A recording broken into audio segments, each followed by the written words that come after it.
s'agit du M6, mouvement dans un champ de force centrale conservatif. On y va, on note ici M6, mouvement dans un champ de force centrale conservative.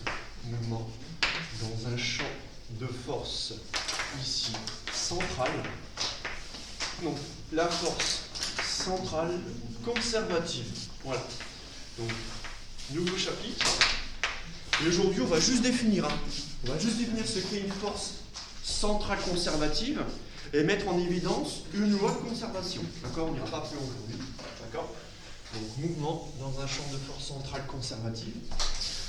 Introduction quand même en deux lignes de ce chapitre pour souligner l'importance physique, culturelle de ce domaine, d'accord, d'application. Donc on peut noter ici, comme on l'a dit, une dimension culturelle ici importante, voilà, à deux échelles.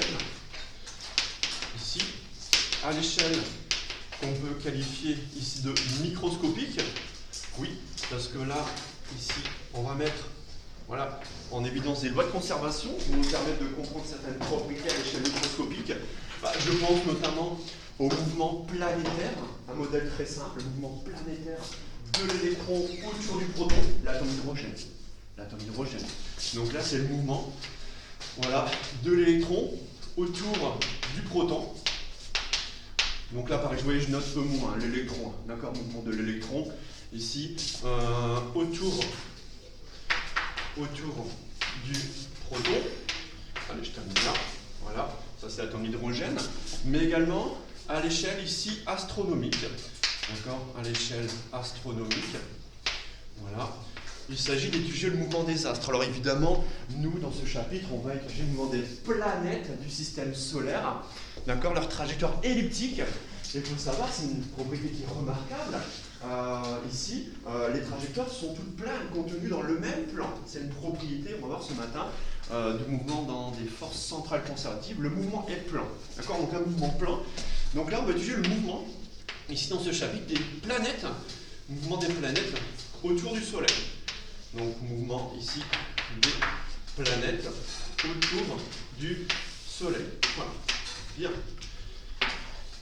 Donc dimension culturelle importante à deux échelles, microscopique et ici astronomique, d'accord. Et on va retrouver des équations ici tout à fait analogues, d'accord. Donc premier temps ici, un premier temps de définition, oui, parce qu'il n'y a rien de nouveau finalement, puisque vous connaissez déjà les forces centrales conservatives. L'exemple type est la force gravitationnelle, qui est toujours attractive, d'accord, mais également la force d'interaction électrostatique entre deux charges électriques. Okay. Donc on y va, premier temps, point, ici, matériel, soumis à une force centrale conservative. Voilà, donc on commence par définir ici ce qu'est une force centrale conservative. Voilà, force centrale conservative. Ouais, descendre un peu ici. Voilà. Donc, on va articuler ici ce premier paragraphe en deux temps. On va d'abord définir ce qu'est une force centrale. Qu'est-ce qu'une force centrale? Ensuite, qu'est-ce qu'une force centrale conservative? D'accord, on ajoutera à chaque fois une hypothèse, on en a qu'une. Deuxième, ici, conservative. Donc, premier temps, qu'est-ce qu'une force centrale? Qu'est-ce qu'une force, ici, qualifiée de centrale? Ouais. Alors. Donc là, on va prendre le modèle du point matériel. On va prendre un modèle ici, toujours du point matériel. Et ce point matériel, a priori, il est repéré dans l'espace, dans un repérage sphérique.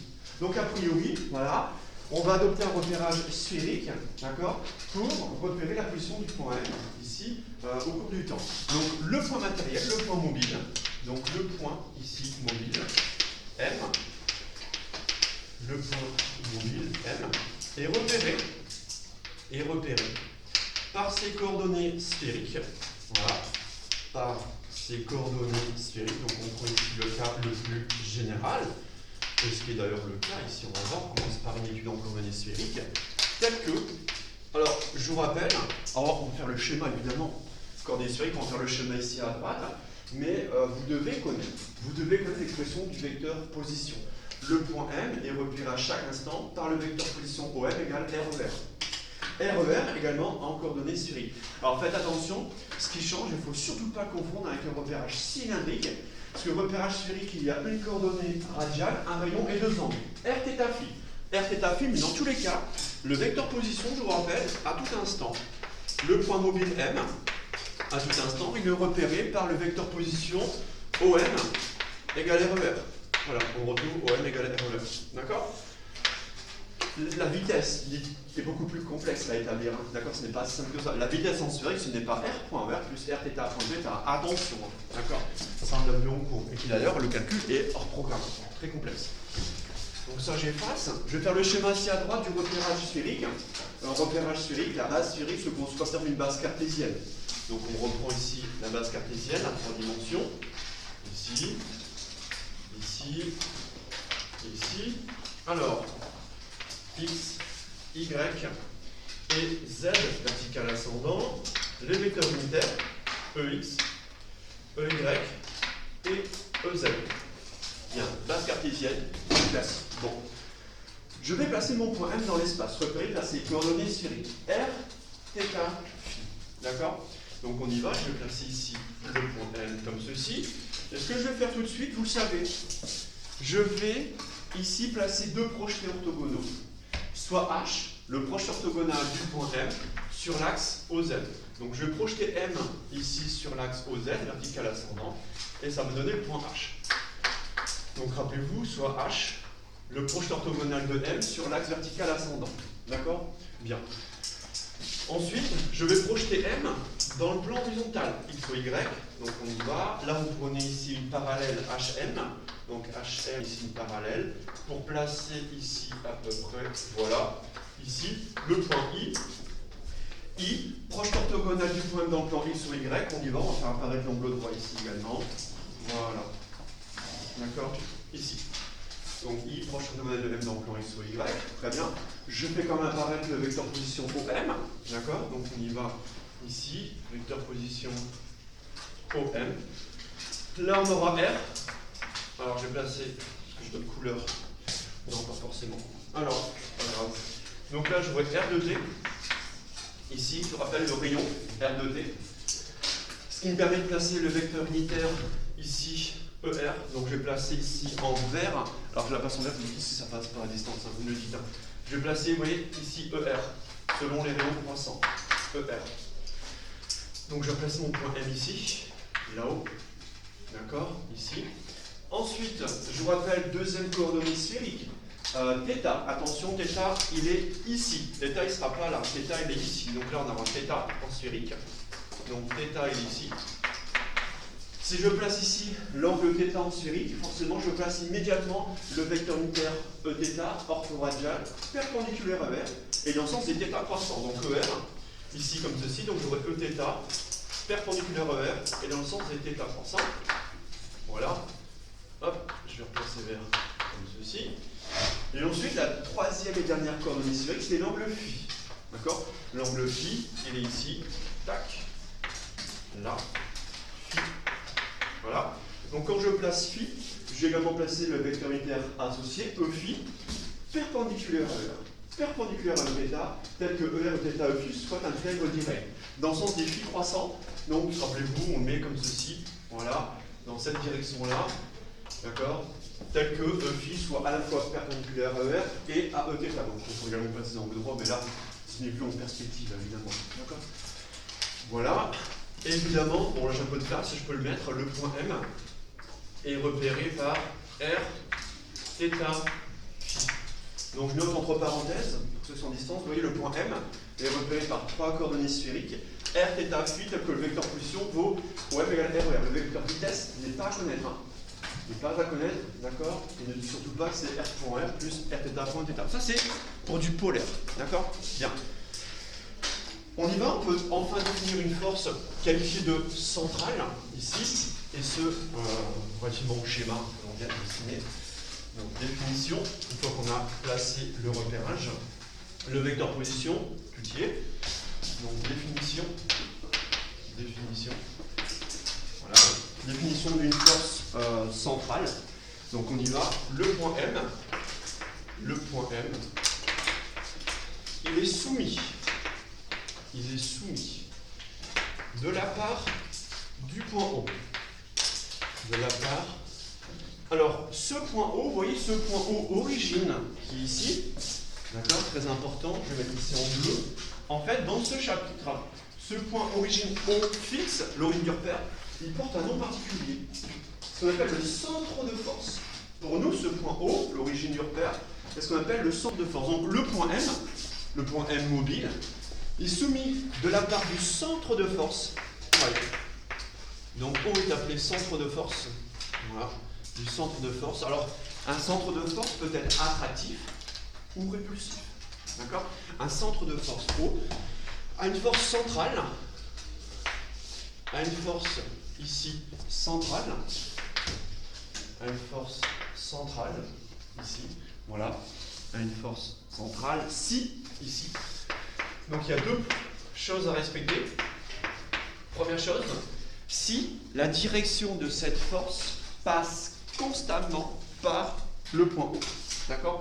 Si, donc premier critère, il faut que la direction de la force F, donc la direction de la force F, voilà, passe constamment par ici le centre de force. Donc premier critère, concernant la direction de la force, il faut ici que la direction de F passe constamment par le centre de force O. Autrement dit, on parle de droite d'action. M est le point d'application de la force. Donc il faut ici que la direction de la force F passe constamment par le centre de force O. Très bien, très bien, très bien. Bon, on y va déjà. Je vais prendre un exemple. Je vais représenter ici sur le schéma, à cet instant T, une force centrale qui s'applique en M et qui, en fait, ici, elle va pointer vers haut. Ce sera une force ici centrale attractive. En effet, je vais faire. Ouais, je vais faire. Alors, je peux le faire en bleu, ça va peut-être un peu plus que le vert. En bleu, vous voyez, comme ceci, bah, je vais représenter, voilà, un exemple de force centrale. C'est le cas, oui, parce que la direction de F, vous voyez, F, à tout instant, ici, la direction de F passe par le centre de force O. En plus, bon, ici, cette force centrale serait attractive. Ça serait le cas de l'interaction gravitationnelle entre deux masses. D'accord? Bien. Donc, c'est pour la direction. D'accord? Deuxième propriété, deuxième critère, pour que la force soit centrale, elle concerne la norme de la force. Il faut que la norme de cette force ne dépende que de R. Uniquement de R. Pas de θ, pas de phi, uniquement de R. Donc la norme de la force, F, donc deuxième critère sur la norme de la force F ne dépend que de R. Voilà, ne dépend que de R. Voilà. Donc dépendance uniquement radiale, bilan.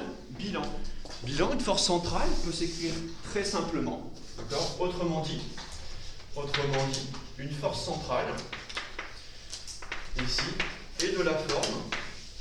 Donc on peut résumer par une équation. Voilà. Une force centrale est de la forme suivante.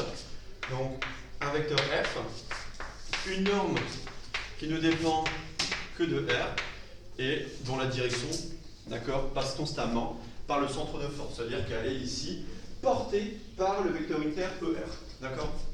Donc une force centrale, elle est de la forme, vous voyez, donc là on trouve le fait que la norme ne dépend que de R, et la direction de cette force, ici, passe constamment par le point O. Alors, là il y a deux cas de figure. En effet, si,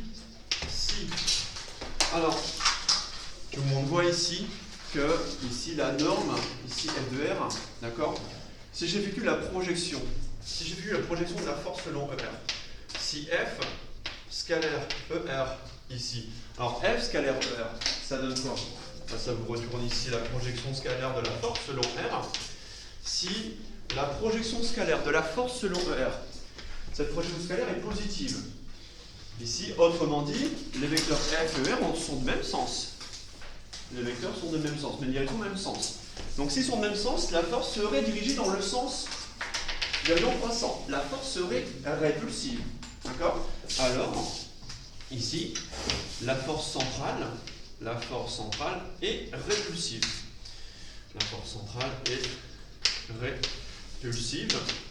Alors vous connaissez un exemple de force centrale répulsive, l'interaction coulombienne entre deux particules chargées de même signe. D'accord? Particules chargées ici de même signe, force centrale répulsive. Au contraire, si la projection de la force centrale selon l'axe radial ici, donc je vous rappelle, je vous donne ici la pression scalaire M de R, est négative, autrement dit la force F et le vecteur unitaire ER sont de sens opposé, c'est le cas. C'est le cas sur le schéma. Donc ça c'est le cas sur le schéma. Dans ce cas-là, la force centrale sera dite attractive. La force centrale est attractive. En effet, on relit la définition, le point M est soumis de la part du centre de force O. C'est-à-dire que la force, ici, est exercée ici par O sur le point M. C'est le point O qui exerce la force sur le point M. D'accord? C'est F de O sur M. F de O sur M. C'est le point O qui exerce la force sur le point M. Et là, c'est le cas du schéma où on a une force centrale qui sera répulsive. D'accord? Alors, évidemment, deux exemples pour ici illustrer cette notion. D'accord? Donc ça, c'est la définition d'une force centrale, ici. Donc ça, je peux effacer. Petit b, exemple. Petit b, voilà. Donc on vous demandera de définir une force centrale et de donner des exemples. Alors des exemples, voilà, il y en a quand même quelques-uns. Donc avant d'aborder les interactions gravitationnelles électrostatiques, il y a également une force de rappel. Ici, voilà, une force de rappel, ici, élastique. Une force de rappel élastique. Voilà. Une force de rappel élastique, alors ici attention, on est en coordonnées sphériques. Là, vous ne pouvez pas dire F égale moins KX EX ou moins KN moins 0 UON. Pourquoi? On est en coordonnées sphériques. C'est une force de rappel du point M vers le point O. Donc force de rappel élastique, du point M vers le centre de force O, ici en repérage sphérique. Attention, on n'est pas en cartésien, on est en sphérique. C'est-à-dire que le point M, il est rappelé vers le centre de force O. Exemple, F égale moins K, R, ici, ER. Voilà. Exemple de force centrale où, ici, cette force centrale, une force de rappel élastique qui ramène le point M vers le centre de force O. Alors K ici, positif, il faut préciser, attention ici, le signe moins a son importance. Et le R, c'est ici, le rayon R de T. C'est la première coordonnée sphérique. D'accord? Donc ça, on a un repérage sphérique et le vecteur unitaire ER également fait référence ici aux coordonnées sphériques. Et on voit bien que cette force est centrale. La norme de F ne dépend que de R. Et regardez, elle s'écrit sous la forme ici F de R, ER. C'est bien cette forme-là, cette forme générique. Il n'y a pas de souci. Bon. Ensuite, une qu'il faut absolument maîtriser, l'interaction gravitationnelle. Voilà. Fondamentale entre deux masses. Donc l'interaction ici gravitationnelle, voilà, entre deux particules de masse, voilà, entre deux masses ici M, ici et M'. Donc souvent on a M et M', ou bien M à M2, c'est vous qui voyez. Voilà. Donc l'interaction gravitationnelle, à savoir, donc le rappel, moins G, produit des masses sur R carré, ER. D'accord? Voilà. Moins G, MM' sur R carré, ER. L'interaction gravitationnelle entre deux masses. Et je vous rappelle, cette interaction est toujours, on change les masses, toujours attractive. De toute façon, ça le voit. Ça se voit ici. Quand on fait F scalaire ER, ça nous retourne du moins G, MM' sur R carré. D'accord? Donc on a deux forces ici. Enfin, les forces F et ER sont ici de sens opposé. La force est toujours attractive. D'accord? Donc ici, toujours retenir, là, vous le savez, ici, toujours, elle est toujours ici attractive. Voilà, attractive. Voilà. Interaction gravitationnelle. La troisième, tout aussi importante dans ce chapitre, d'accord, c'est l'interaction coulombienne entre deux particules chargées. D'accord? Alors attention, là on a une interaction entre deux particules chargées. On a deux particules chargées, d'accord, qui vont interagir via l'interaction coulombienne. Donc l'interaction coulombienne, ici, voilà, entre deux charges, donc deux charges ponctuelles, je veux dire plutôt deux charges ponctuelles, Q et Q', d'accord, définies par, je vais mettre ici un peu en dessous, on a la place, F égale 1 sur 4pi epsilon 0, produit des charges, QQ' sur R carré ER. Voilà, donc 1 sur 4pi epsilon 0, produit des charges, donc on a des charges supposées ponctuelles, charges ponctuelles, l'une porte la charge Q, l'autre porte la charge Q'. On trouve ici le même formalisme en 1 sur R carré ER. Pareil, c'est une force centrale. Cette force ici, la direction de cette force passe constamment par le centre de force O. La norme ne dépend que de R. Le reste est constant, hein, QQ' constant, comme 0. La permittivité diélectrique du vide, c'est une constante également. Alors F, par contre, attention. Attention. Attractive si on a des charges de signe opposé. Répulsive pour des charges de même signe. Je vous rappelle, elle est attractive ici pour des charges ici de signe opposé. Charge de signe opposé. Voilà. Parce qu'on s'en retrouvera à moins, ici, moins ER. Au contraire, elle sera répulsive. Voilà. Donc là, l'exemple d'une force centrale répulsive pour des charges de même signe. Là, ici, des charges de même signe. Bon. Alors, et ce qu'il faut remarquer, en fait, ces deux interactions sont tellement importantes d'un point de vue de la physique, ici, qu'on remarque une similitude. Vous voyez cette similitude en 1 sur R carré. Vous voyez, en 1 sur R carré, ici, ce que j'encadre en bleu, il y a une similitude ici, et notamment, ces deux interactions, gravitationnelle et coulombienne, donc entre deux masses, entre deux charges, font partie de ce qu'on appelle des forces centrales newtoniennes. C'est-à-dire que les deux, là, donc j'ai passé le toujours attractif, ça vous le savez, j'efface, d'accord. Ces deux forces, ici, je vais mettre ici une accolade, en bleu à côté, ces deux forces centrales, coulombiennes et gravitationnelles, font partie des forces centrales dites newtoniennes. Donc là, on a ce qu'on appelle des forces centrales newtoniennes.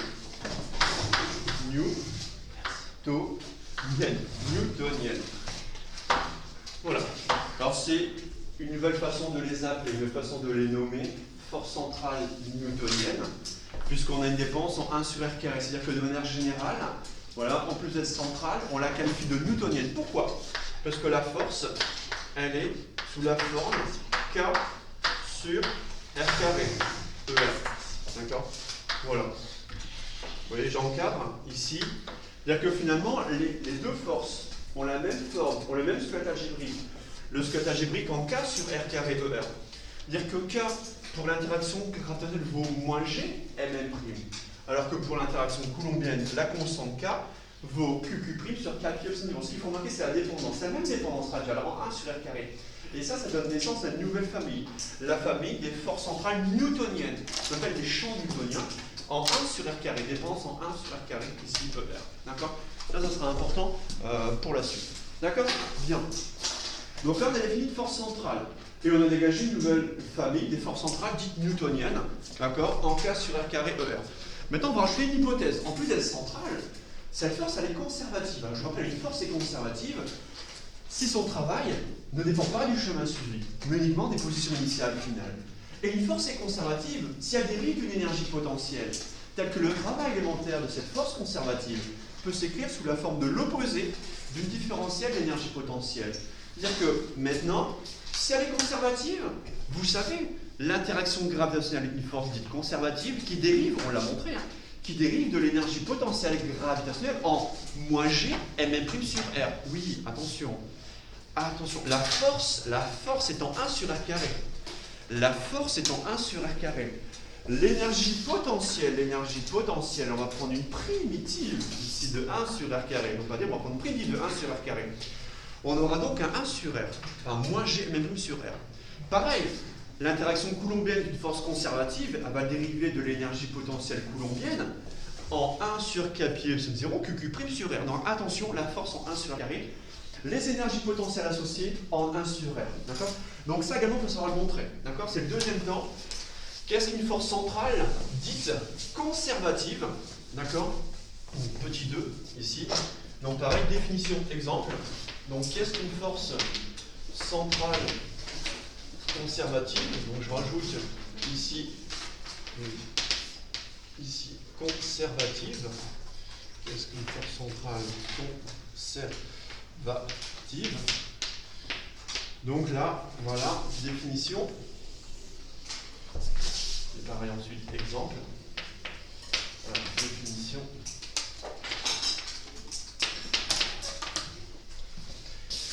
Alors, c'est intéressant de rappeler ici, donc on y va, la force centrale.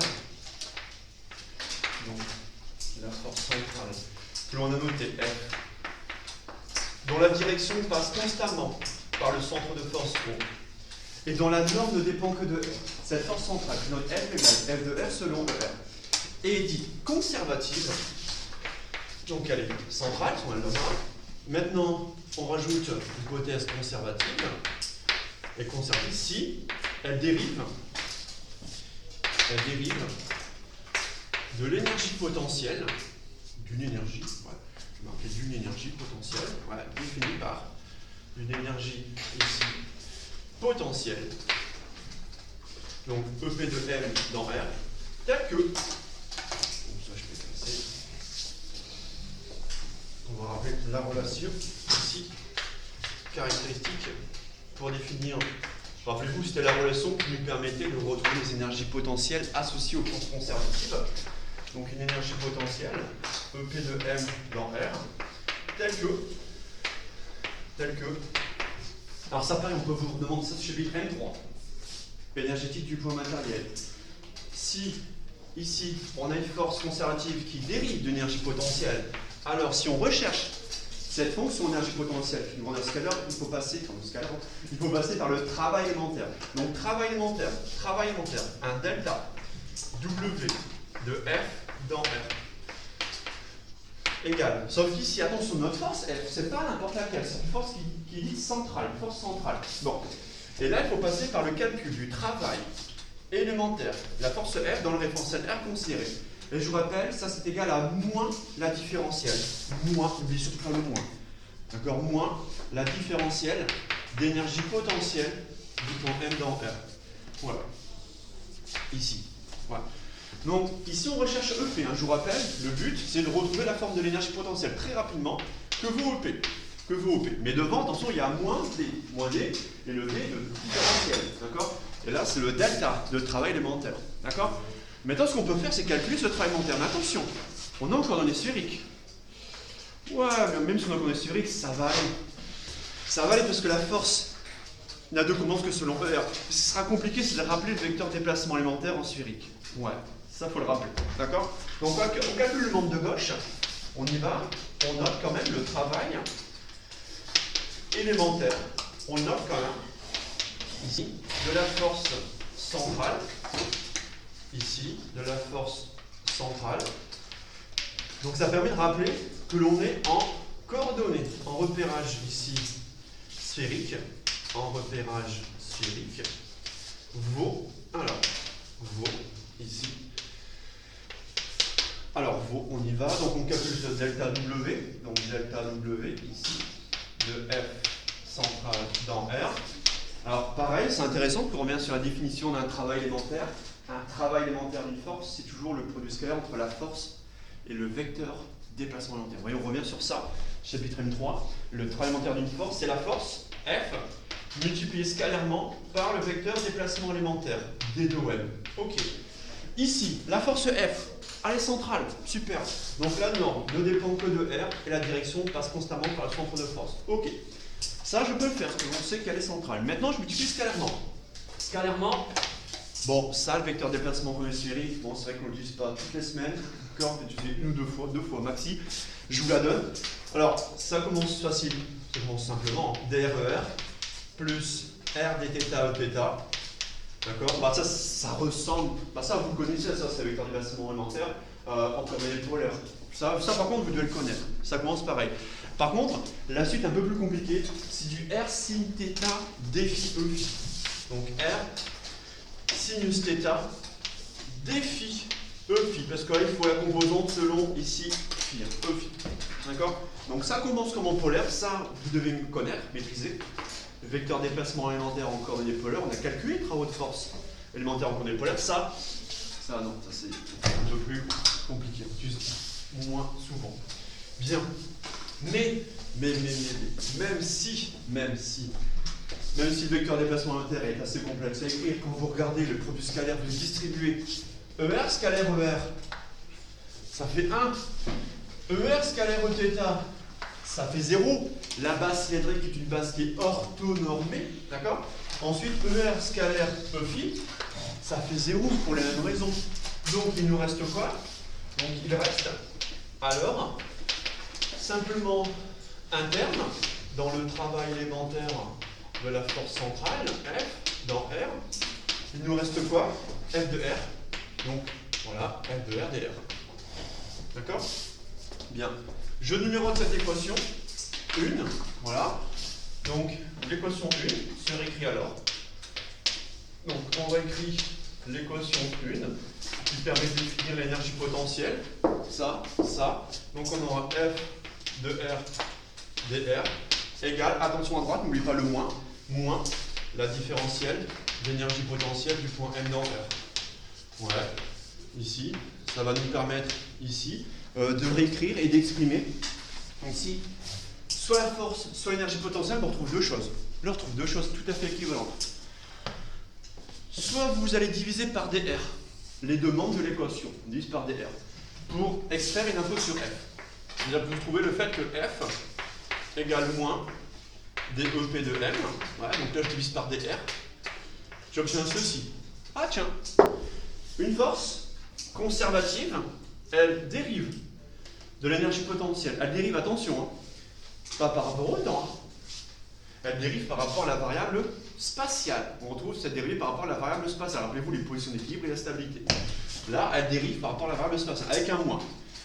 On peut dire ça, ou alors, autrement, donc ça, si on cherche la force, si on cherche l'énergie potentielle, qu'est-ce qu'on va faire? On va mettre le moins 1 à gauche, donc on multiplie par moins 1 le demande de l'équation, et on va la primitiver. D'accord? On primitive cette équation pour extraire l'information sur EP de M. Donc, deuxième info, l'énergie potentielle du point M, c'est moins, ici, l'intégrale de F de R dr, tout simplement. D'accord? Donc, sachez passer de cette équation-là à ce système-là, qui est équivalent. Soit on extrait une info sur la force, c'est parce qu'on veut sur la force atomique si on la connaît. Nous, ce qu'on veut, c'est ça. C'est l'énergie potentielle liée à cette force centrale dite conservative. Donc là, on va faire un seul cas d'étude. D'accord? Alors, vous voyez tout de suite ce qui est remarquable, on le reverra après. On intègre par rapport à R une fonction qui ne dépend que de R. Donc ça ne dépendra que de R. Fait remarquable, ici, ça ne dépend que de R. Bien, ça ne dépend que de R. On le voit déjà, on va le voir dans le calcul, mais ça sera le cas toujours, ne dépend que de R. On fait le calcul, donc en exemple, pour l'interaction gravitationnelle, d'accord, ça fait un petit calcul de primitive, avec des fonctions en 1 sur R carré, d'accord, on y va. Donc exemple, deuxième exemple, petit b, la définition ici, exemple, petit b, voilà, donc exemple. Alors, je vais faire uniquement un cas, l'interaction gravitationnelle. L'électrostatique, d'accord, c'est juste le coefficient qui change, hein, en tout cas, en 1 sur 4 epsilon 0 QQ'.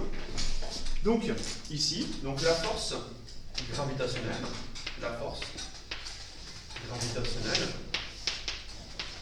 voilà, ici, F égale moins G, donc on rappelle, moins G MM' sur R carré ER. Bon, ça je l'ai dit à l'heure tout à l'heure, mais je peux le mettre maintenant. Cette force est centrale parce qu'elle peut se mettre sous la forme F de R. Donc une norme qui dépend que de R, le tout porté selon ER. D'accord? Donc je mets sous cette forme-là, et il apparaît F de R égale moins G MM' sur R carré. C'est-à-dire que le F de R, j'encadre. Le F de R, c'est ici, directement, tac, tac, tac. Voilà, tout ça. Est une force centrale conservative. Donc c'est une force centrale. Là, on le voit ici, qui plus est conservative. Voilà, donc elle est conservative. Donc tout de suite, bon, ça vous connaissez, parce que maintenant on lui en est force conservative qui dérive. Donc la force ici, elle dérive de l'énergie potentielle gravitationnelle, qui dérive de l'énergie potentiel gravitationnel. Voilà. Gravitationnel. Voilà. Donc elle dérive de l'énergie potentielle gravitationnelle. Ici, EP de M défini par cette relation. Donc là on prend la relation précédente. EP de M dans R égale moins l'intégrale de F de R dr. Bon, F de R dr c'est ça, hein, c'est moins G. Donc moins G MM' sur R carré dr. Donc je cherche l'expression de l'énergie potentielle gravitationnelle, d'accord, associée à cette force centrale conservative, telle que l'énergie potentielle égale moins l'intégrale de moins G MM' sur R carré dr. Je sors tout ce qui est constant. Et je simplifie, hein. Moins plus, je sors le G MM', il suffira de donner une primitive de 1 sur R carré. D'accord? Donc on y va. Ici, je mets ici égal, je continue le calcul. Donc j'aurai ici G M M'. Et je cherche ici, voilà, une primitive de 1 sur R carré. Allez, tiens. Je vais demander ici à Soleil de me donner une primitive de 1 sur R carré. Pas la dérivée, non, pas la dérivée, la primitive. Une primitive ici, avec le bon signe. Ici. Primitive de 1 sur R carré. N'oublie pas, donc, 1 sur R carré. Moins 1 sur R. D'accord? Moins 1 sur R. D'accord? J'ai peut-être pas entendu le moins. D'accord? Donc on y va. Mais attention, si tu fais ça, moi j'ai pas mis les bornes d'intégration, je donne une primitive. Et une primitive toujours à. C'est comme pour les équations rares, on part de x point point, y point, x de t, on est toujours à une constante active. D'accord? Donc là on y va, attention signe au moins, ne l'oublie pas, une primitive de 1 sur R carré c'est moins 1 sur R. Pour vous en convaincre, vous dérivez le moins 1 sur R par rapport à R. D'accord? Bon bref, ou alors vous connaissez. Hein. Donc ça c'est moins G Mn'. Attention, ça c'est du moins 1 sur R. Et attention, plus ici une constante. Toujours une constante additive près. Toujours. Et ça tombe bien parce que c'est le cas, les énergies potentielles sont toujours une constante additive près. Donc maintenant, que vaut K1? Que vaut K1? C'est dû au choix de l'origine de l'énergie potentielle gravitationnelle. Donc que vaut K1? On ne va pas laisser comme ça à K1. Ici, il faut déterminer son expression. Bon. Donc là, ça c'est vous qui allez fixer l'origine de l'énergie potentielle gravitationnelle. Et là, vous doutez, vous prenez deux masses, deux astres, en interaction gravitationnelle. Leur interaction, et donc leur énergie potentielle d'interaction gravitationnelle, tend vers 0. Tend vers 0, au contraire, quand R tend vers plus infini. Quand les deux masses sont supposées ici infiniment éloignées, quand elles sont infiniment éloignées, l'énergie potentielle d'interaction tend vers 0. Donc ici, vous allez rappeler que l'énergie potentielle, alors je notais EP de M, hein, ouais, dans R, qui est en fait ici, bon, qui est en fait l'énergie potentielle gravitationnelle, et remarquez, elle ne dépend que de R. Ah tiens, je l'ai écrit là-haut, vous voyez, elle ne dépend que de R. Donc la dépendance, ici, une fonction de R. Alors elle tend vers 0, voilà, l'énergie potentielle gravitationnelle tend vers 0 quand les deux masses sont infiniment éloignées. Voilà. Quand R tend vers plus infini. Bon, on fait tendre R ici vers plus infini, d'accord? Ça va converger vers 0, donc on aura ici facilement la valeur de la constante ici K1, d'accord? K1 qui sera égal à 0. Donc on a ici K1 égale à 0, ce qui permet de réécrire, voilà, EP moins G M' sur R. D'accord? Soit ici, donc EP gravitationnel en moins G M' sur R. D'accord? Bien. Même démarche pour l'interaction coulombienne, je ne vais pas le faire. Je ne vais pas le faire, ça correspond à un même calcul. Qui change? Au lieu de sortir le moins G M', je vais sortir le QQ' sur 4 pi epsilon 0. Donc ce qui change, au lieu de sortir le moins G M', je vais sortir 1 sur 4 pi epsilon 0 QQ'. Donc même démarche, je vais marquer même démarche pour ici l'interaction coulombienne. Voilà, même démarche pour l'interaction coulombienne. Bon, ok. Maintenant, ce qu'il faut retenir, synthèse. Synthèse de second temps. Synthèse, voilà ce qu'il faut retenir dans la fiche de synthèse. Voilà, synthèse ici. Ce qu'il faut retenir de cette partie, bah, c'est la forme des forces centrales. Ici, c'est un champ newtonien. D'accord, on peut prendre un champ newtonien. Donc, une force centrale. Donc, une force centrale. Donc, elle est centrale. Premier terme à se définir. Conservative. Conservative. Ça, également, ça va définir. Je vais prendre le cas des newtoniennes. Ouais, parce que c'est ce qui m'intéresse fortement dans ce chapitre. Alors, il peut y en avoir d'autres, hein, non newtoniennes.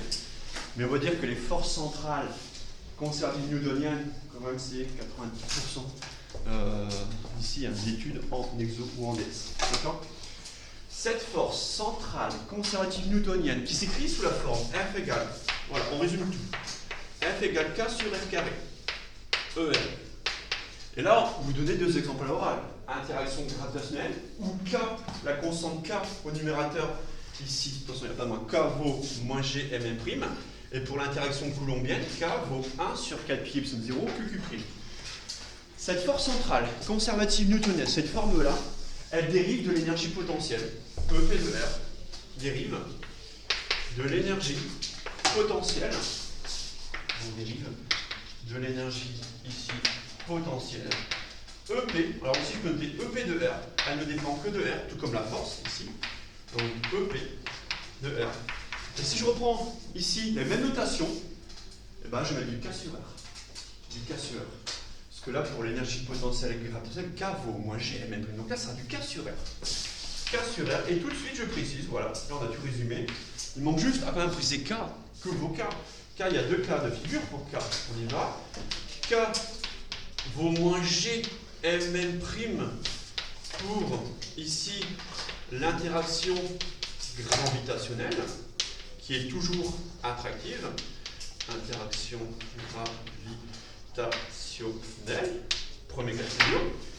Donc là, K est négatif. Hein. J'ai plus de place. Bon, je vais mettre là. Soit bien clair. K négatif pour l'interaction gravitationnelle. Donc K vaut moins G mm'. Hein. G mm' sont positifs et n'oubliez pas le moins devant pour la constante K. K négatif ici.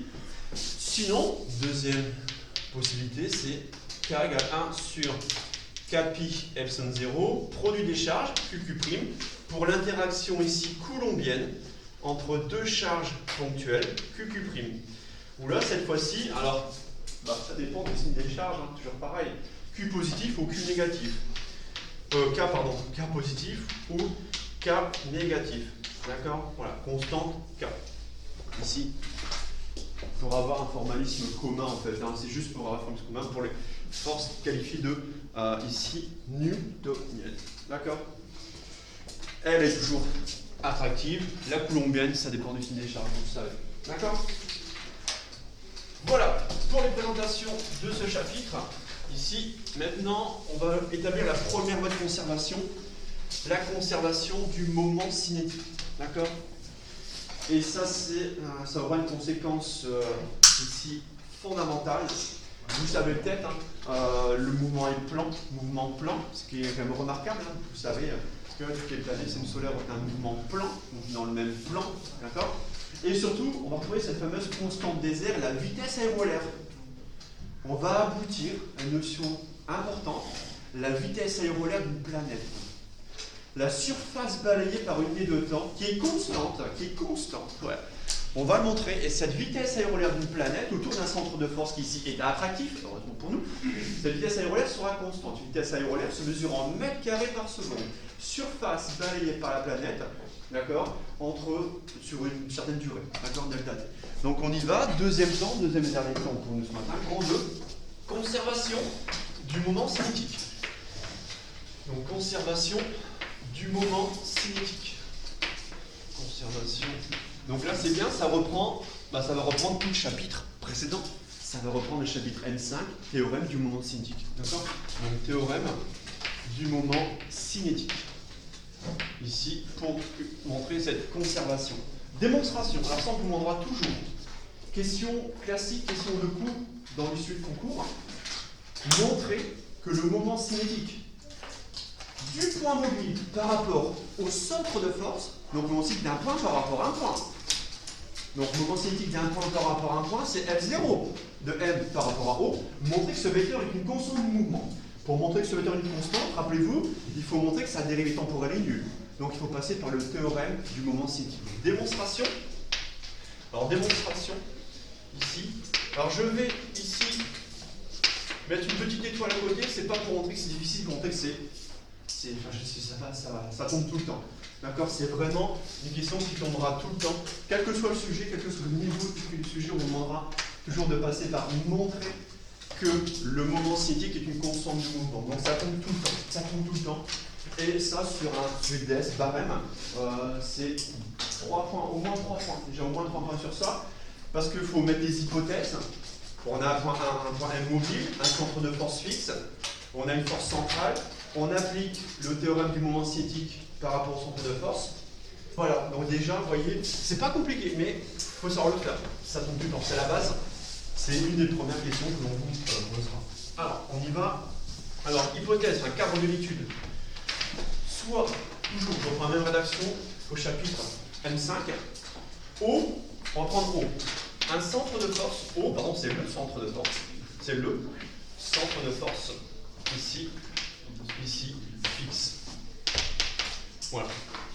Alors, c'est ce que j'ai appelé dans le précédent chapitre. Ça, c'est mon point d'évaluation. O, rappelez-vous, soit O, un point d'évaluation fixe. Voilà, ce point d'évaluation, maintenant, c'est ce qu'on appelle le centre de force. Donc, je note ici l'équivalent entre parenthèses. Bah, c'est mon point d'évaluation. D'accord? Le point d'évaluation fixe. Ok. Ensuite, M de masse petit m. Ici, un point mobile. Voilà. Un point mobile. Ici. D'accord? Et ce point mobile, très important, d'accord, ici, est soumis à une force qui sera qualifiée de centrale. D'accord? Donc M mobile dans, ici, le référentiel. Ici, référentiel R. Ici, supposé, alors il faut supposer galiléen, que vous verrez les prochaines, sinon il faudra prendre en compte les moments des forces, ici, d'inertie supplémentaire. Point mobile, et surtout M, voilà, il est soumis, donc M est mobile, M est soumis à une force. On prend une force centrale. Il n'y a qu'une force, elle est centrale. Donc il y a une force, voilà, centrale, ici, force centrale.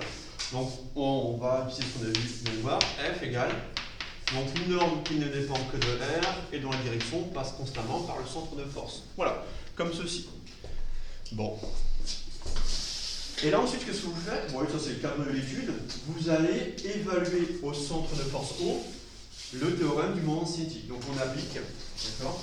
Donc on évalue ou on applique, hein, c'est pareil, je vous ai deux termes. On évalue ici au centre de force O, je vous rappelle qui est fixe, d'accord? On applique, on évalue quoi? Le théorème du moment cinétique.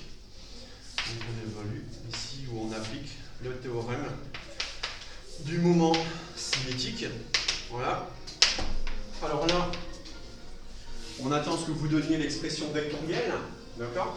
Donc là, je vais écrire là-haut, parce que là en bas, on ne fera rien. Donc on rappelle l'expression vectorielle et après, voilà, on tient compte de l'expression de la force ici.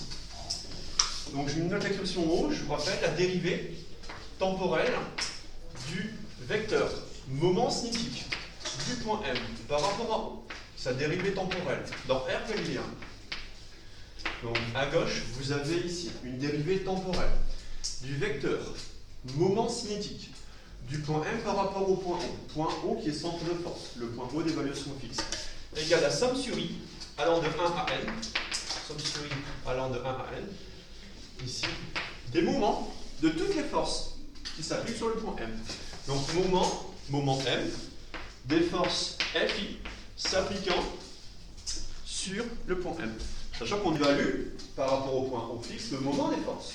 Donc je répète, on dérive par rapport au temps le moment cinétique d'un point par rapport à un point, à gauche. Et à droite, on fait la somme des vecteurs, d'accord, de tous les moments des forces par rapport au centre de force. Ok. De toutes les forces, ouais, somme sur I allant de 1 à N. Ouais, mais il y en a qu'une ici. Il n'y en a qu'une, mais elle est centrale. Donc ici, ça sera simplement, voilà, je vais noter, donc ici, ce théorème se réduit à quoi? Donc à gauche, on n'y touche pas. On ne touche pas au membre de gauche, parce qu'en fait, je veux montrer que le vecteur ici est constant. Donc je laisse le membre de gauche. Et ce que je fais ici à droite, bah, la somme se réduit à un terme, avec une seule force, c'est le moment par rapport au point O de la force centrale F. C'est le moment de cette force-là. Et là, on revient à une définition, et on reprend le chapitre précédent, le moment d'une force par rapport au point O. Alors c'est toujours point d'évaluation, O, centre de force. Point d'application de la force, M. Vectoriel de la force. Ça, c'est le moment d'une force. Voilà. Donc toujours, point d'évaluation, point d'application de la force, produit vectoriel, la force F ici. Ok. Ici, ça donne quoi? Je continue ici. OM, alors apparemment vous voyez tout de suite, hein. Vous pouvez le voir, on voit sur le chemin, mais je vais quand même projeter dans la base série. OM et F, par définition d'une force centrale, ces deux vecteurs sont collinaires, donc vous retournez à un produit vectoriel nul, mais je vais quand même l'écrire. Ici on aura RER, vectoriel, la force centrale de la forme F de RER. Comme ça je ne vais pas remettre ça pour rien. D'accord, je le remets ici directement. Et là vous avez un produit vectoriel entre deux mêmes vecteurs qui vous retourne le vecteur nul. ER, vectoriel ER, me retourne le vecteur nul. Voilà, on y est. C'est pas compliqué, hein. Mais ça vous assurera toujours du plan. D'accord. On venait de montrer quoi? Que la dérivée temporelle du vecteur est un vecteur nul. Bilan, si sa dérivée temporelle est nulle, on dit que ce vecteur moment cinétique est une constante du mouvement. Voilà. Donc, soit, c'est-à-dire, vous venez de montrer quelque chose de très important. Vous venez de montrer ceci. Voilà. Voilà. C'est une constante vectorielle. Alors, cette constante, comme vous le savez en mécanique, hein, vous la déterminez grâce aux conditions initiales. D'accord? Alors, ça, pareil, je vais mettre une phrase complète hein, pour expliciter. Le vecteur moment cinétique du point mobile par rapport au centre de force est ce qu'on appelle une constante de mouvement. D'accord? Ici, donc, le moment cinétique. Donc, le moment cinétique. Voilà, le moment cinétique. Ici, du point mobile M. Donc, c'est moment aussi d'un point par rapport à un point. Donc, par rapport ici au centre de force O. Donc, moment cinétique du point mobile par rapport au centre de force, qui est également un point, au centre de force O. Voilà. Donc, ce vecteur, je peux une virgule ici, hein, virgule.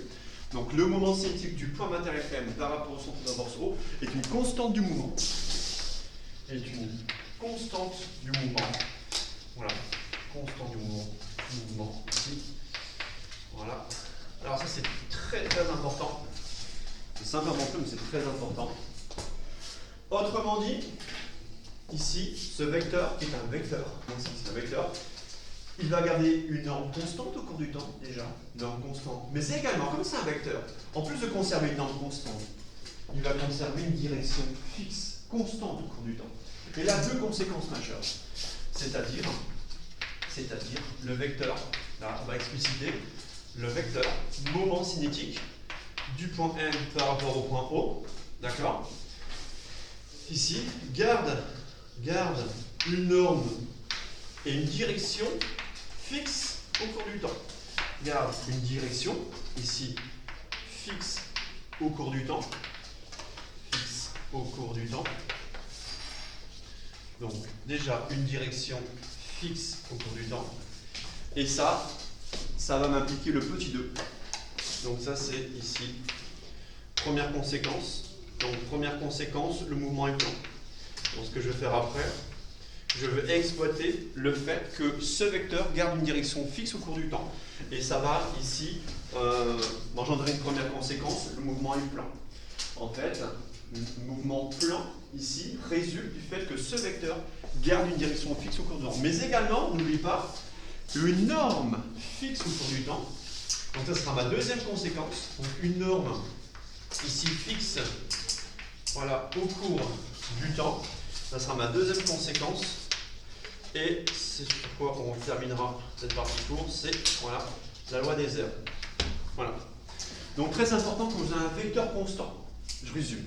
Vous avez un vecteur constant, Vecteur constant, cela implique que ce vecteur va garder au cours du temps, quel que soit t, une norme constante, une norme fixe.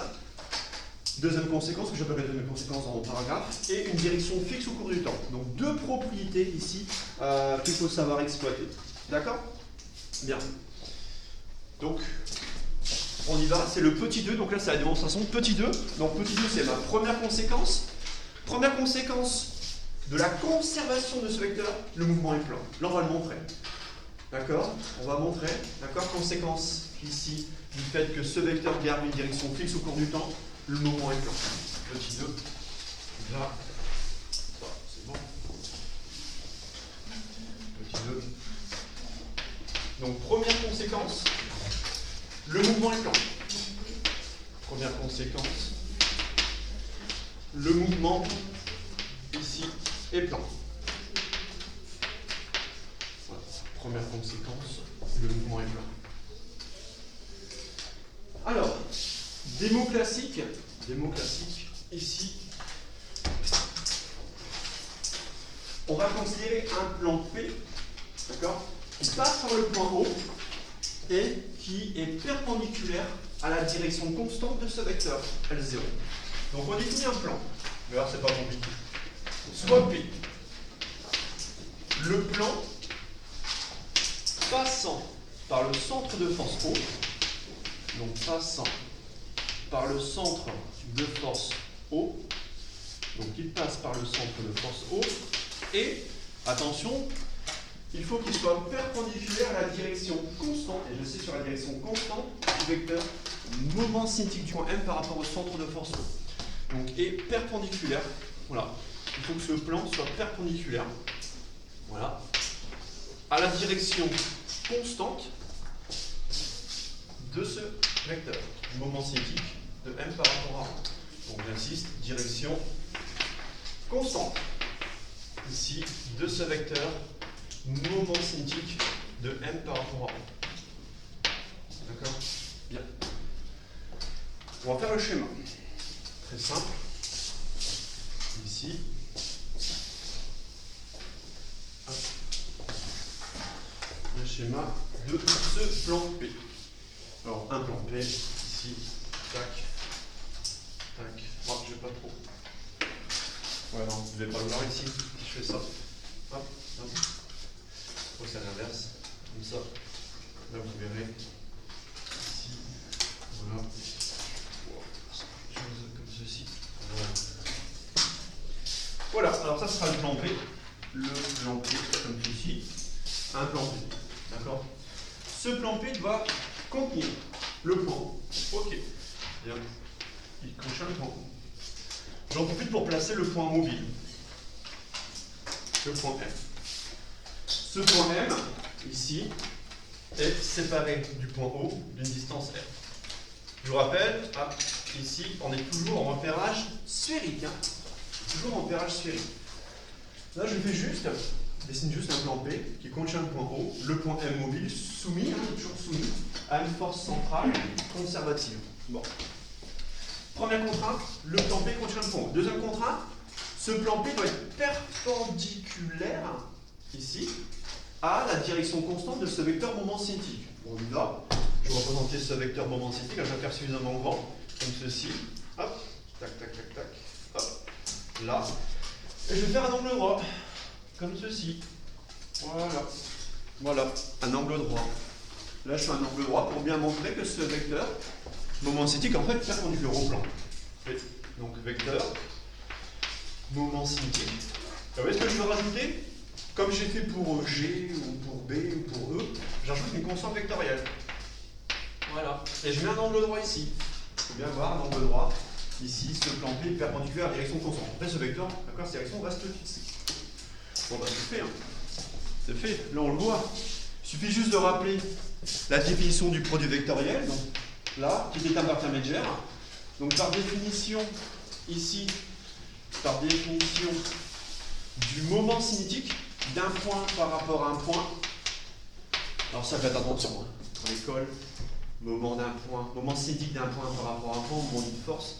Donc là, c'est ici, ce sera OM, donc vecteur position. Donc point d'évaluation, point M mobile, vectoriel. M fois la vitesse. Hein. C'est OM vectoriel V. Hein. Pour M vectoriel M V. D'accord?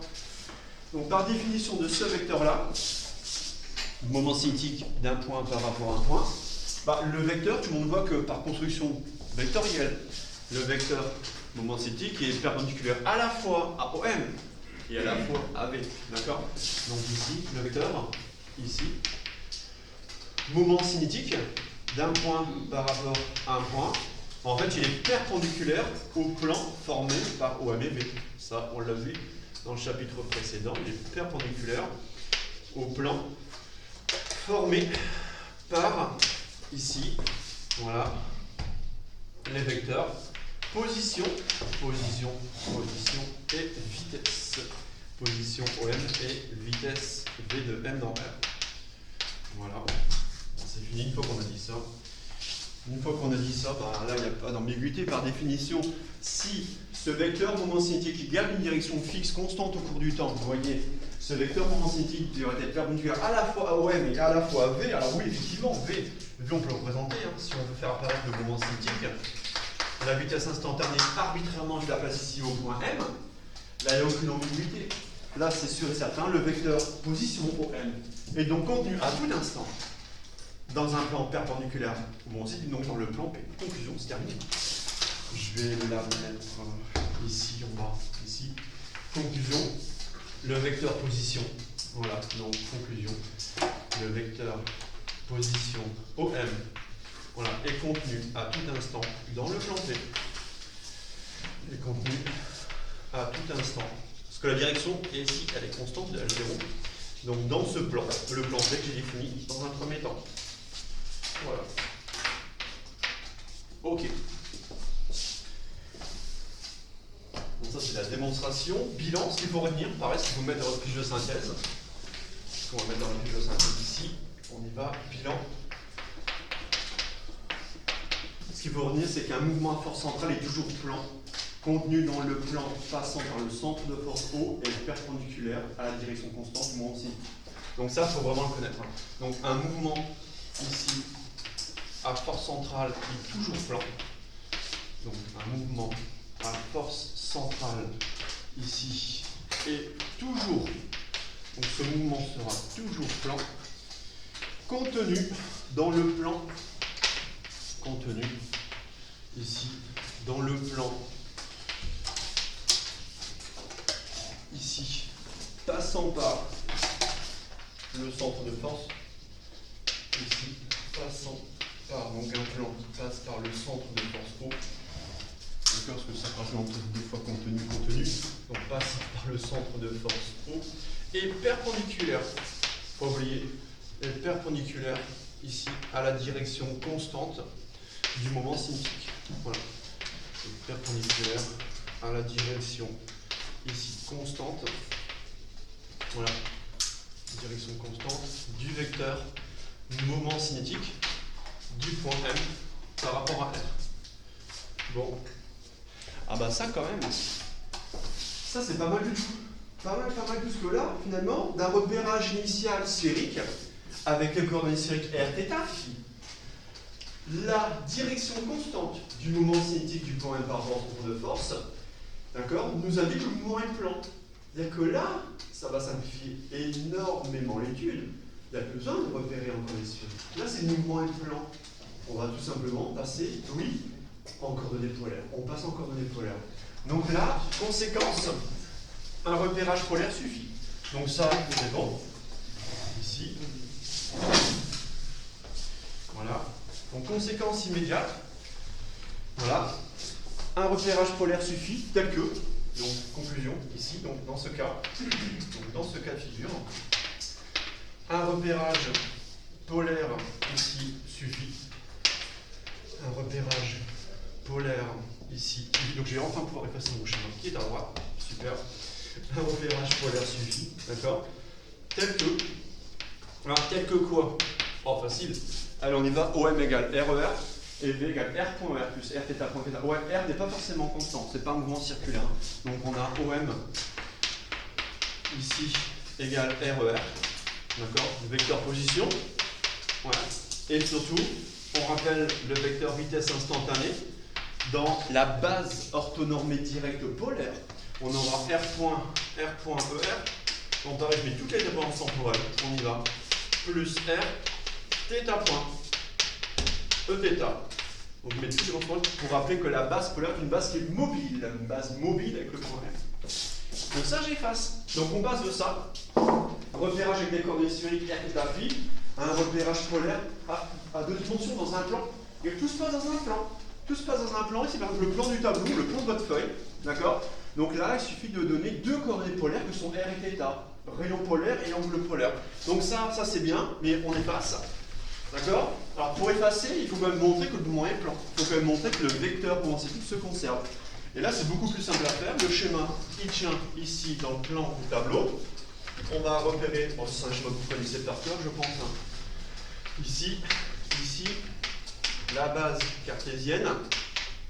Et là, comme le mouvement est plan, le repérage polaire suffit pour repérer le point M par rapport ici au point O. Je fais apparaître également la base polaire, constituée des vecteurs unitaires ER, alors que θ, pareil, je le place. Donc là, j'ai rayon polaire. Là, j'aurai angle polaire, ici. Je fais apparaître le vecteur unitaire Eθ, perpendiculaire ER, dans le sens des θ croissant. Là, j'aurai M, repéré par R, θ. Voilà. Mouvement plan. Bien. Première conséquence. Oui.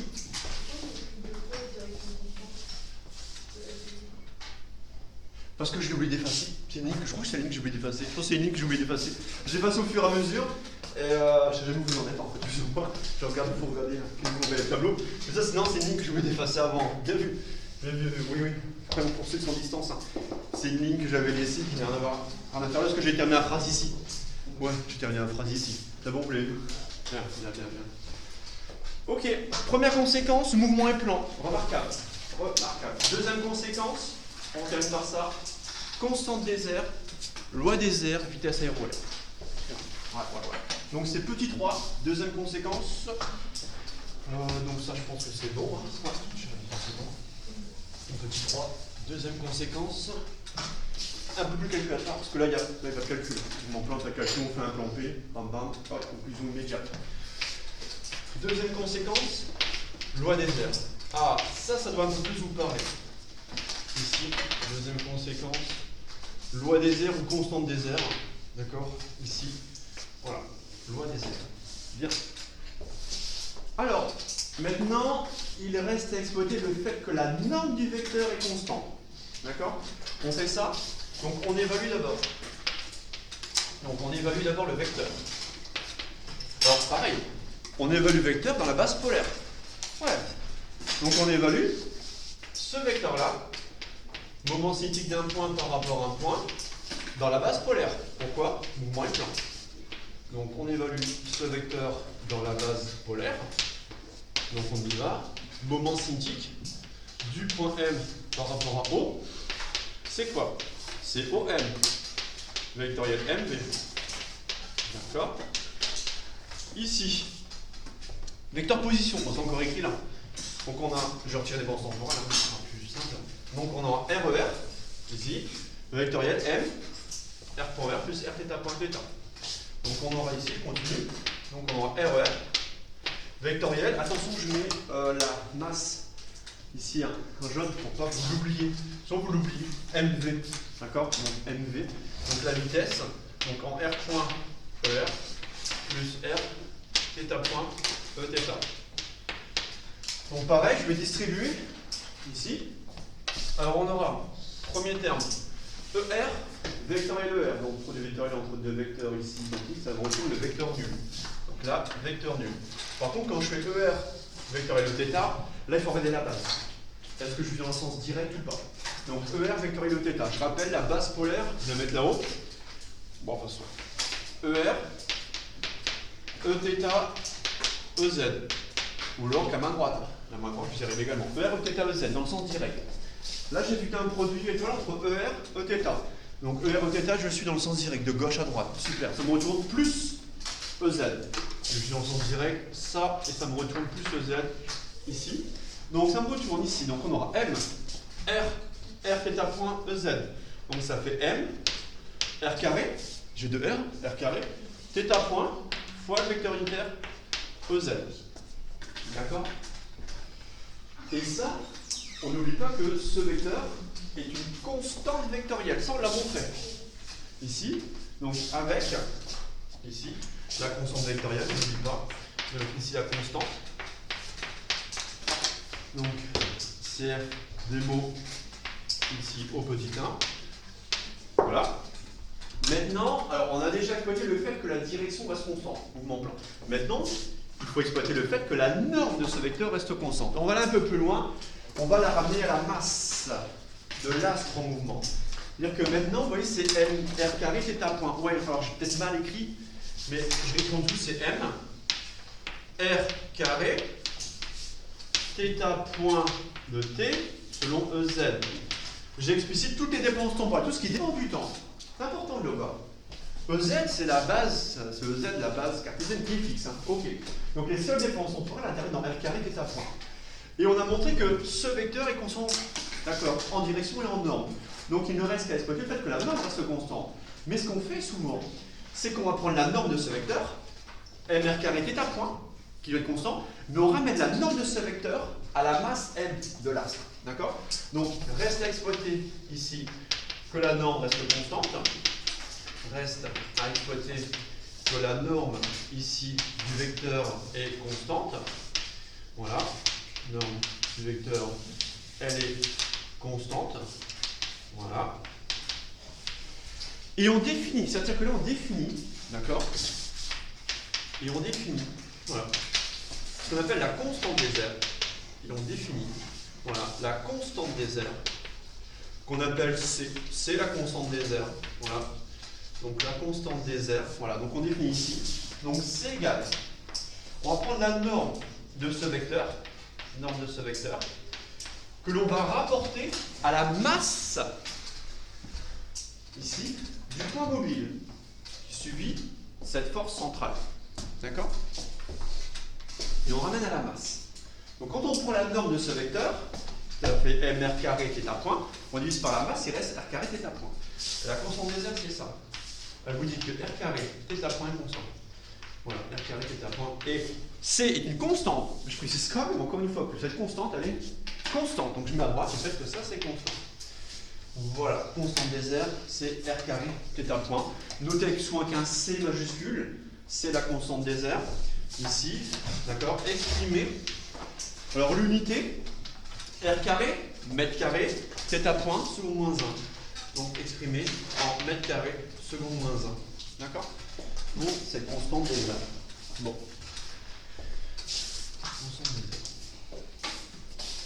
Alors, bien comprendre que à la fois r carré dépend du temps, à la fois θ point dépend du temps, mais quand on fait le produit, donc séparément, chacun dépend du temps, mais quand on fait le produit des deux grandeurs, r carré fois θ point, r carré θ point reste constant à tout instant.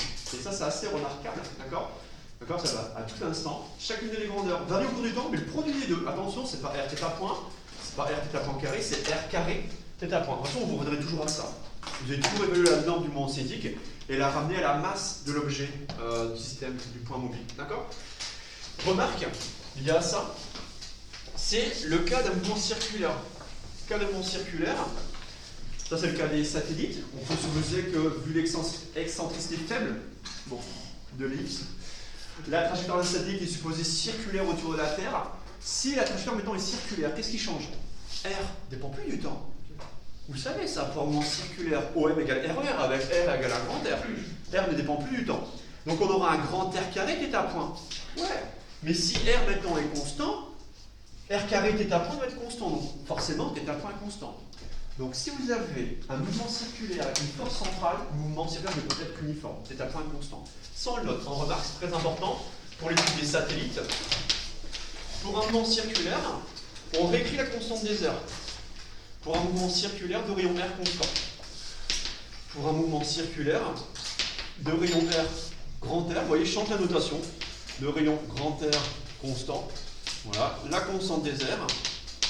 Donc, ici, la constante ici des R se réécrit.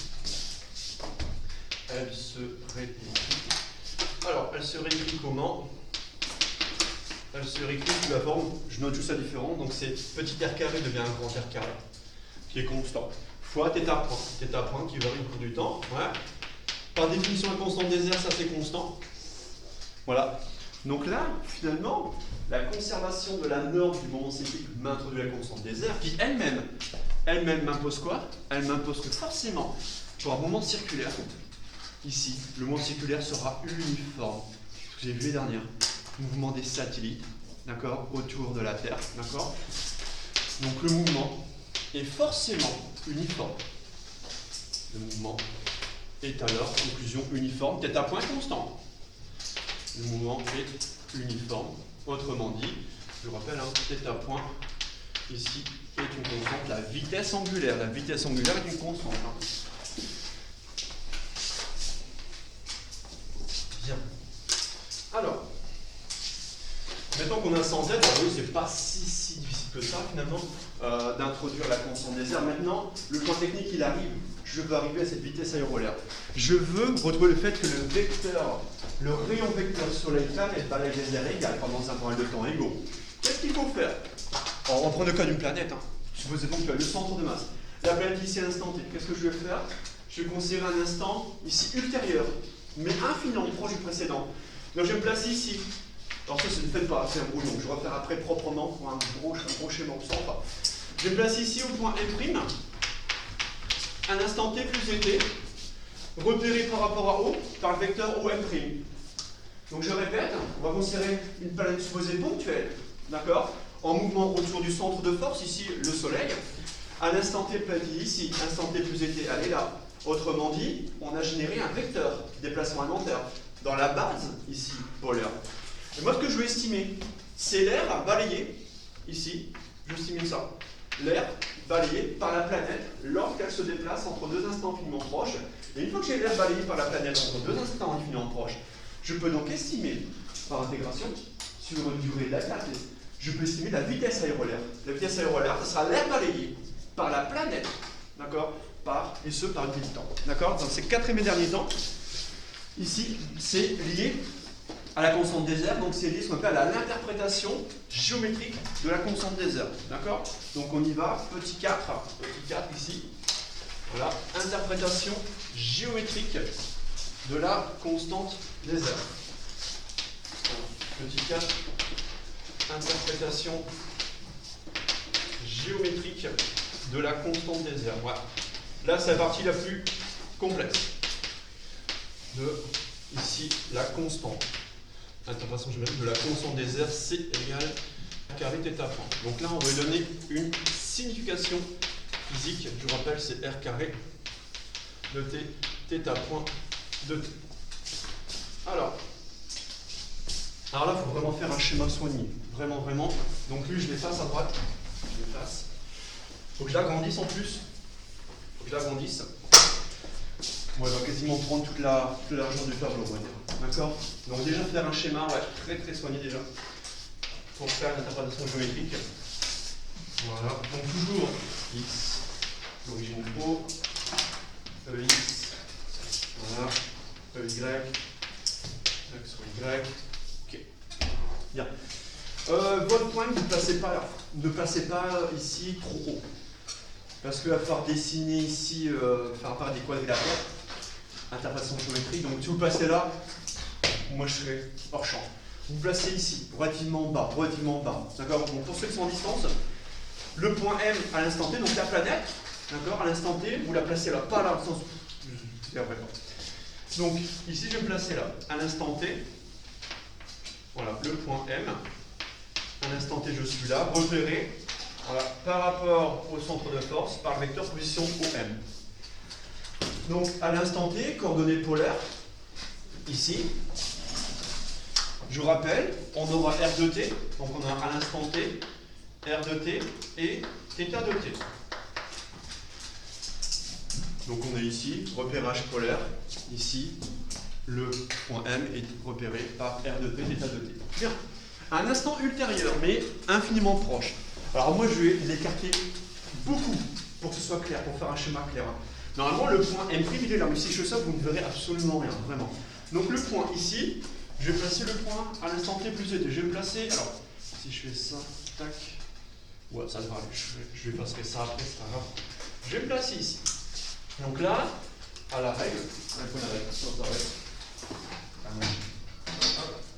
ici, à la règle, on va relier ici l'origine O au point M, mais à l'instant T plus ET. Donc on y va, je relie ici directement.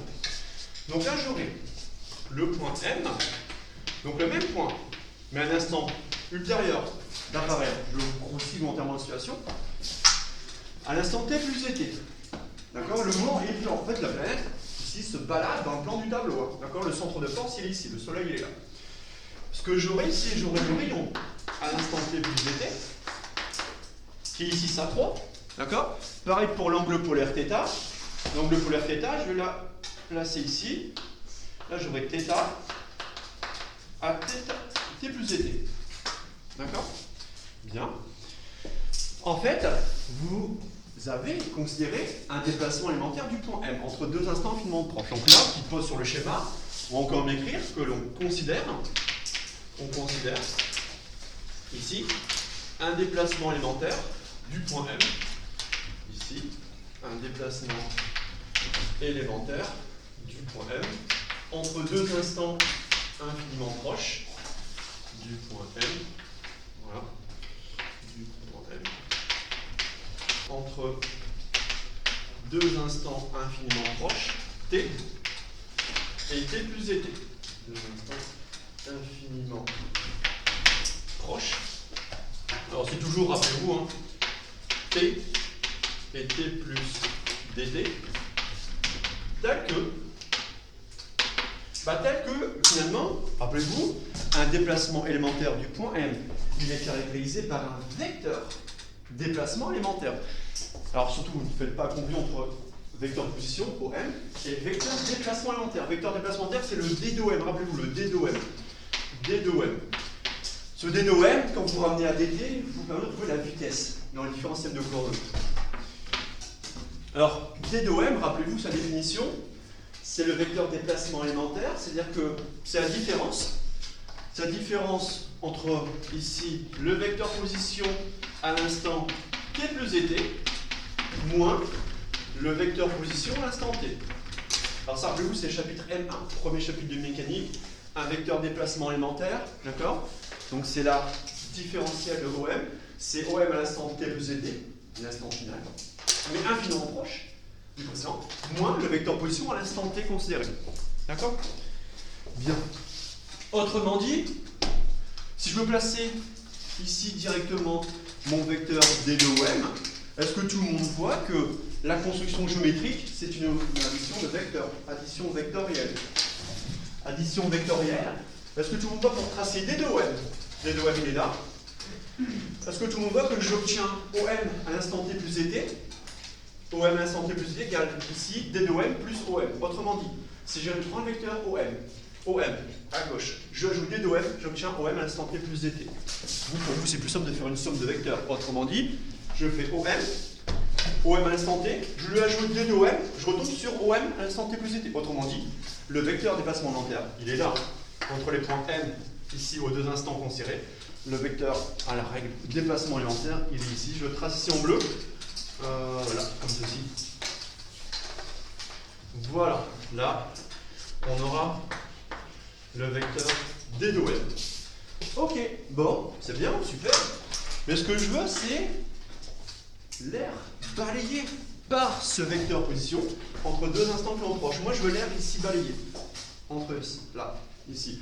Donc là, en fait, on a un secteur d'angle dθ. On a un dθ. Et je veux la surface balayée. Je veux tout ça. Alors, j'essaie de faire ça proprement. Je veux calculer cette surface-là. Je veux calculer ça. Bien. Je calcule cette surface-là. Alors, pas évident, mais on peut s'en sortir très rapidement, très facilement. Si, déjà, vous faites apparaître un losange, déjà. Vous faites apparaître déjà un losange. On va le faire apparaître ici. Comment? Alors, ici, on va reprendre, pour savoir comment il faut la règle. Ici, je vais le placer là. ici. Donc, on va faire apparaître un point I. Ah, ici, je dis. Voilà. Et on va voir ici. Voilà. Donc, pareil, la parallèle. Tac. Tac. Je m'attends un peu avant. Tac. Voilà. Allez, là, ça va être bon. Ouais. C'est bien, je te mets un peu trop loin. Donc, là, vous faites apparaître. Ici, voilà. Un quadrilatère. Pourquoi? Je vais placer un point I. Ici. Un point I ici. D'accord? Je vais faire apparaître ce quadrilatère. Pourquoi je le fais apparaître? Moi, je vais peut-être même aller un peu plus loin. Vous, normalement, ça va être bien symétrique. C'est bien symétrique. Moi, ça ne l'est pas trop. D'accord? Bon. Ce qu'il faut savoir, finalement, c'est que, finalement, l'aire de ce quadrilatère, l'aire du quadrilatère OM, OMI, là, ce quadrilatère-là, finalement, l'aire de ce quadrilatère est donnée par la norme du produit vectoriel, d'accord, entre les deux vecteurs assurant ici, voilà, ce quadrilatère. C'est-à-dire que quand je fais la norme de OM vectoriel, OM instant t plus dt, quand j'habitue la norme de ce produit vectoriel-là, j'ai en fait l'aire ici de ce quadrilatère-là. Alors ça, c'est une propriété du produit vectoriel, il faut le savoir. D'accord? Donc on va le noter. Ici, l'aire, voilà, l'aire du quadrilatère. Ici, quadrilatère. Donc j'ai pris les lettres. Alors pareil, ça sera O, M, alors ça sera O, M à l'instant T. Après on passe par I, et à M à l'instant T plus dt. D'accord? L'aire du quadrilatère est donnée en fait par la norme ici du produit vectoriel,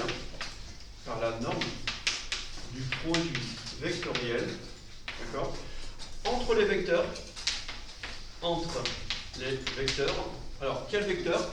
Les vecteurs OM à l'instant T, OM à l'instant T et OM à l'instant T plus dt. En fait, c'est également une interprétation géométrique de la norme d'un produit vectoriel entre deux vecteurs ayant la même origine. En fait, je prends deux vecteurs ayant la même origine, ce vecteur-là et ce vecteur-là, et la norme du produit vectoriel entre ces deux vecteurs-là me retourne l'aire du quadrilatère engendré par ces deux vecteurs ayant la même origine O. Moi, ce que je veux, c'est pas l'aire totale. Moi, je veux que la moitié. Je veux que la moitié de l'aire. Autrement dit, on en déduit l'aire élémentaire. Donc, on en déduit l'aire ici élémentaire. Alors, pourquoi élémentaire? Parce que la durée est élémentaire également. Donc, l'aire élémentaire, ici, balayée par le vecteur position entre les deux instants infiniment proches. Donc, balayée par le vecteur position entre ici t et t plus dt, cette aire que je recherche, que j'ai assuré, elle est donnée ici, d'accord, est donnée par ici la moitié de l'aire du quadrilatère que j'ai envisagé précédemment. Autrement dit, l'aire élémentaire. Alors pareil, une aire élémentaire, notez A, A pour R, élémentaire 1D. C'est comme vecteur déplacement en terre, je mets un D devant. L'aire élémentaire, je mets un D. Alors ça pareil, le D qui est là, ça c'est lié à ceci. J'encadre le fait que c'est une aire élémentaire. Ça, l'aire balayée par l'orient vecteur soleil-planète est égal à la moitié. La moitié. D'accord? Vous, ça se voit mieux, ça se voit mieux une fois que vous au tableau. C'est la moitié de la norme du produit vectoriel entre les deux vecteurs OM et OM à instant t et instant t plus dt. Voilà. Donc la moitié ici de la norme du produit vectoriel entre ici ces deux vecteurs. Bien. Alors, bon ça je suis peut-être allé un peu trop loin ici, je peux remettre ici x là. Là je peux enchaîner les calculs en dessous. Donc ça fait un demi de quoi? Alors, en fait ce que je peux faire déjà, c'est rappeler le fait que OM à l'instant t plus dt, ici, il est défini là. OM à l'instant t plus dt, c'est quoi? C'est vecteur position OM à l'instant t. Donc ça, je remplace ici OM à l'instant t plus dt par OM de t. Ici, plus d de OM. Par définition, du vecteur déplacement élémentaire. Donc je ferme la parenthèse, je ferme ici les barres de norme. Et quand je fais ça, bon, ça tombe bien. Pourquoi ça tombe bien? OM vectoriel OM. J'ai vu qu'un produit vectoriel entre deux vecteurs ici colliens, ça me retourne le vecteur nul. Ouais, ce qui va m'arrêter, c'est uniquement ça. Et ça sera différent du vecteur nul. D'accord? Donc, autrement dit, bon, ça je peux passer là. Autrement dit, l'aire élémentaire engendrée par le déplacement élémentaire du vecteur ici, OM, entre T et T plus dt, sera égal à quoi? Donc, on aura D de A égale 1 demi. Norme de quoi? Alors, OM, on l'a vu, OM, ça sera RER. RER, vectoriel. Ici, D de OM. Alors, D de OM, je vous rappelle, ça sera ici du DRER plus R dθ de θ en norme. Alors, pareil, ce que j'ai mis ici, ça c'est le vecteur déplacement élémentaire dans la base polaire. Là, ce que je note ici en parenthèse, c'est l'expression de D de OM associée ici dans la base polaire. Pareil, là, ce qu'il apparaît, c'est 1 demi de la norme de. Alors, ici, ER, vectoriel ER, vecteur nul, il va rester uniquement le second terme. Donc, j'ai la norme de R carré, dθ, et ER vectoriel Eθ, trièdre direct de la base polaire, ça me retourne EZ. Voilà. Donc, je vais prendre la norme de ce vecteur, R carré dθ EZ. C'est la norme de R carré dθ EZ avec la norme de EZ qui est unitaire. EZ est un vecteur unitaire, ça fait 1. Donc, ça fait 1 demi de R carré dθ. Ça, c'est pour l'aire balayée. Ici, D de A.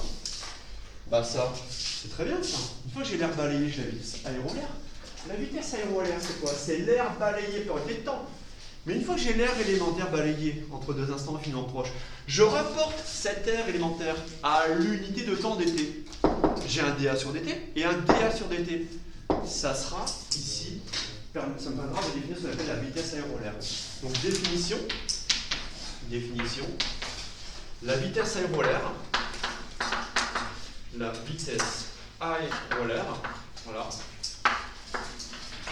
est définie par l'air balayé par unité de temps. Alors, il y a beaucoup de parts, désolé. Lui est défini par l'air balayé, donc une aire balayée par unité de temps, et ce par le vecteur ici, voilà, OM, voilà, tel que cette vitesse aérolaire, on va noter VA, V pour vitesse, A pour aérolaire.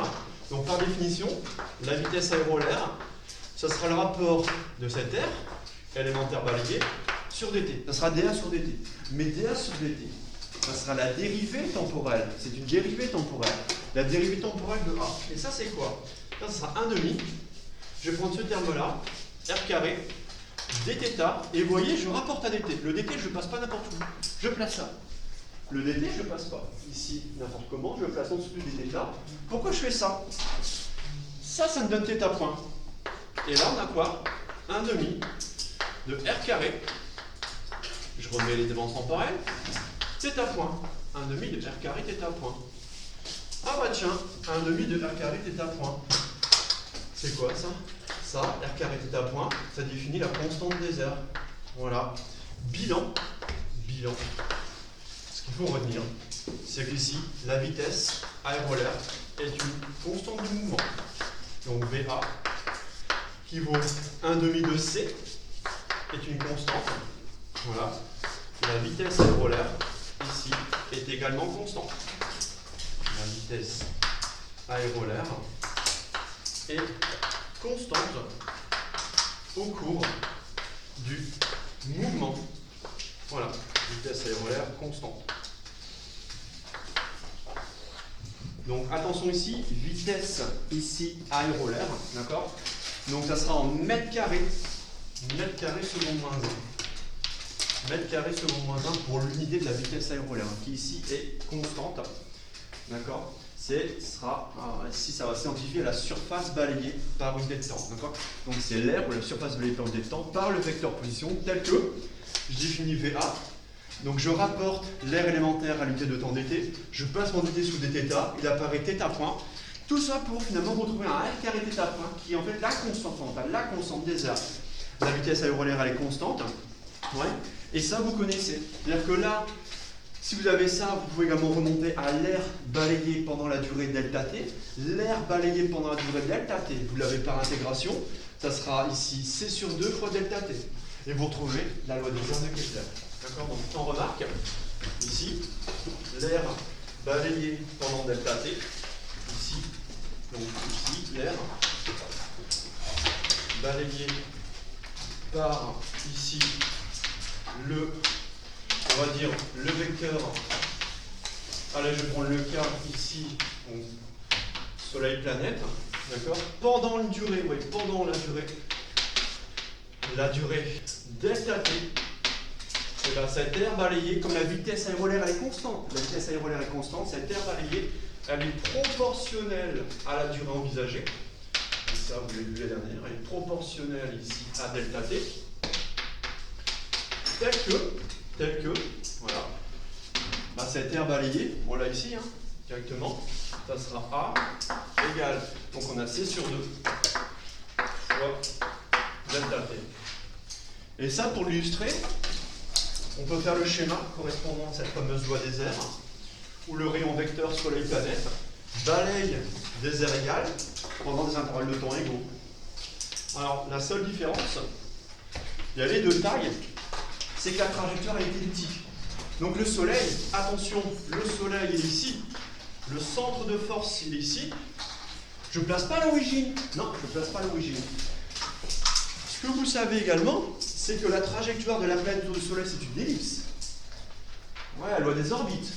Première loi de Kepler, 809, loi des orbites. La trajectoire de la planète autour du centre de force est une ellipse, dont le foyer de l'ellipse est le centre de force. C'est-à-dire que là, c'est ce qu'on appelle un foyer d'ellipse. Je ne suis pas au centre du repère. Je suis pas au centre de l'ellipse, je suis un des foyers, et le centre de force, l'attracteur ici, il est là. Donc on y va, une ellipse. Donc un cercle déformé, selon un demi-grand et un demi-petit axe. Me sort Vera, ça, rassurez-vous. Là, j'ai la trajectoire de la planète. Je flèche la trajectoire gamma. Trajectoire elliptique. Trajectoire elliptique de la planète. Ouais. Qu'est-ce que je vais considérer? Deuxième mode Kepler. Pendant la même durée, je prends une durée ici, tac, j'aurai 7 R balayé là. Donc j'aurai pendant delta T1, j'aurai 7 R A1. Et si je prends pendant la même durée, l'air balayé par le rayon vecteur, SM, ou SP, P pour planète, j'aurai ceci. Voilà. Donc pendant delta T2 égale delta T1, voilà, j'aurai A2 égale A1, et voilà.